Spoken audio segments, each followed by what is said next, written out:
ሰላም እንዴት ናችሁ? ድና የተከበራችሁ የሚልካና ቲቪ ተመልካቾች፣ እኔ ደህና ነኝ እግዚአብሔር ይመስገን። እንኳን ለዐቢይ ጾም በሰላም አደረሳችሁ። ዛሬ ቆንጆ የሆነ የሳላድ አሰራር ይዤላችሁ መጥቻለሁኝ። እንድታዩት በአክብሮት ጋብዛለሁ። መልካም ቆይታ። ያዘጋጀኋቸው ግብአቶች ቃሪያ፣ ስትሮበሪ፣ እንጆሪ፣ ካሮት፣ ቲማቲም፣ ሽንኩርትና የወይራ ፍሬ ናቸው ያዘጋጀኋቸው። በእነዚህ ቆንጆ አድርጌ ሳላድ እሰራለሁኝ። ከዚህ በፊት በስትሮበሪ ሳላድ ሰርታችሁ ማታውቁ ከሆነ እንደዚህ ሳላድ እንዴት እንደሚሰራ አሳያችኋለሁኝ። ስትሮበሪም ከሌላችሁ ማንጎ ካላችሁ፣ ሌላ ነገር ሌሎች ፍሩት ካላችሁ፣ አፕል ካላችሁ በእነሱ የወይን ፍሬ ካላችሁ የወይን ፍሬ እንደውም በሱ ሳላድ ሰርቼ አጭር ቪዲዮ ለቅቄላችሁ ነበረ። ዛሬ እንዳጋጣሚ የወይን ፍሬ ስለሌለኝ በደረቁ በዘቢብ እንጠቀማለን። አብራችሁኝ ቆዩ። ከትፌውን መለሳለሁኝ። ስትሮበሪውን ስንከትፍ ከፈለግን እንደዚህ ወፈር ወፈር አድርገን መክተፍ እንችላለን። በዚህ ሳይዝ መክተፍ እንችላለን። ሳሳ አድርገን ደግሞ እንደዚህ ሳሳ አድርገን በስሱ እንደዚህ መክተፍ እንችላለን። እንጆሪ መጨመር የማትፈልጉ ደግሞ ማንጎ፣ አናናስ፣ ሌሎች ፍሩቶች ካላችሁ እሱን መጨመር ትችላላችሁ። ካሮቱን እኔ እነዚህ ትንንሾቹን ካሮቶች ነው የተጠቀምኩት። እናንተ ትልልቁን ካላችሁ እሱን መጠቀም ትችላላችሁ። ይህንን ፈቀፍቀዋለሁ። መክተፍን ትችላላችሁ፣ በስሱ መክተፍ ትችላላችሁ።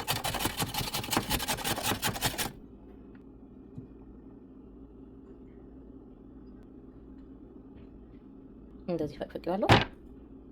ከዛ የወይራ ፍሬ እዚህ ጋር አለኝ። የወይራውን ፍሬ ውስጡ ፍሬ ያለው አለ። አንዳንዱ ውስጡ ፍሬ ያለውን እንደዛው መጨመር ትችላላችሁ።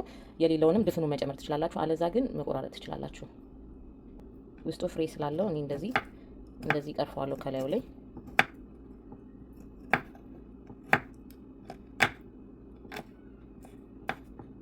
ፍሬውን እንደዚህ እናስወግደዋለን። ከውስጥ በጣም ጠንካራ ፍሬ ነው ያለው። ከዛ ይሄንን ሳህን ላይ እቀላቅለዋለሁ። የሰራሁትን የከታተፍኩትን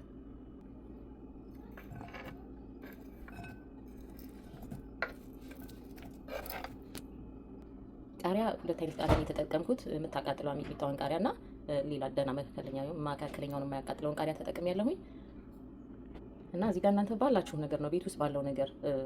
ጥቅል ጎመን ካላችሁ ጥቅል ጎመን በጣም በስሱ ከትፋችሁ መጨመር ትችላላችሁ። ቤት ውስጥ ባላችሁ ነገር ነው መስራት የምትችሉት። ከዚህ በፊት የዱባ ሳላድ ሰርቼ ነበረ። እሱንም ቪዲዮ ከዚህ ቪዲዮ በታች አደርግላችኋለሁ። በመቀጠል ለሳላዳችን ድሬሲንግ እንሰራለን። 2 የሾርባ ማንኪያ የሚሆን ኦሊቭ ኦይል ጨምራለሁ ሳህኔ ላይ። እዚህ ጋር ቅመም ጨምራለሁኝ። ራሴ ያዘጋጀሁት የቤት ውስጥ የተዘጋጀ ቅመም ነው።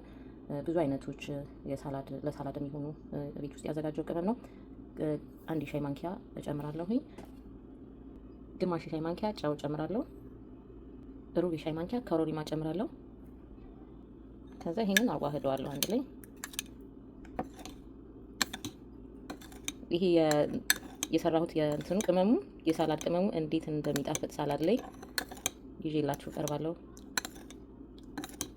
ይሄንን እንደዚህ ካዳረስን በኋላ ያዘጋጀሁት ቲማቲም ላይ እጨምረዋለሁ። ያዘጋጀሁት የከታተፍኩት ላይ እንደዚህ ጨምረዋለሁ። አለዛም ደግሞ ያላችሁን ቅመም ላዩ ላይ እንዲነስነስ ማድረግ ትችላላችሁ።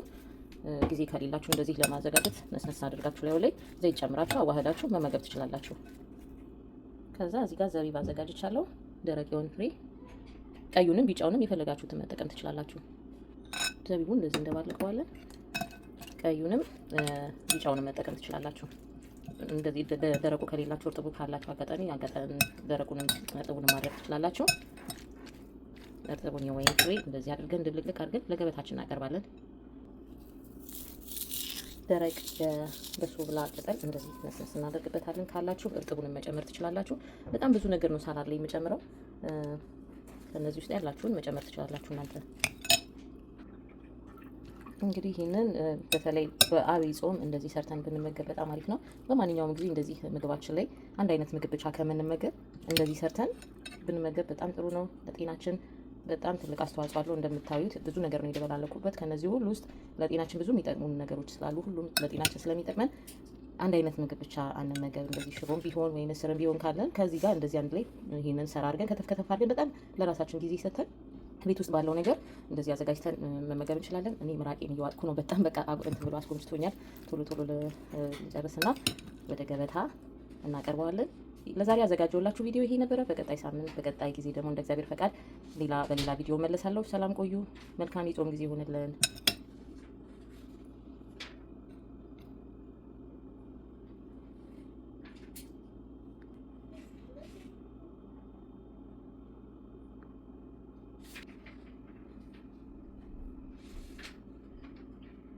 ሀገሩ በዓለማችን ላይ ያለው የተፈጥሮ የአየር ንብረት የሚገርም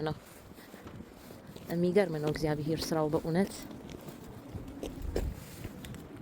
አንድ መዝሙር አለ።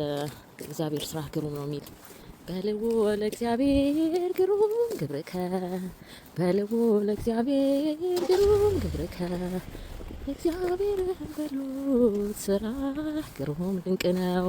እግዚአብሔርን በሉት ስራ ግሩም ድንቅ ነው።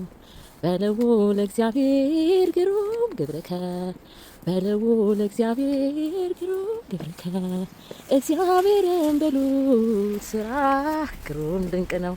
እንዴት እንደሚያምር የእግዚአብሔር የእጆቹ ስራ!